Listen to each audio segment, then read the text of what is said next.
Sebagaimana kata sebagian ulama, al-ilmu rahimun baina ahli. Ilmu menjadi penghubung rahmat atau kasih sayang, tali kasih sayang antara orang yang memiliki ilmu. Yang mengikat tali kasih sayang adalah ilmu.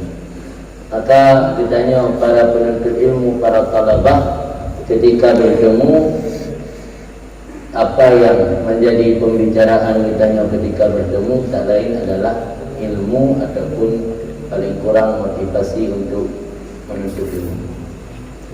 Mungkin ya orang mekat yang melumpuk lebih dorong pegah bah mekat, orang melampuh melumpuk lebih dorong pegah bah melampuh, orang menenun melumpuk lebih dorong pegah bah menenun.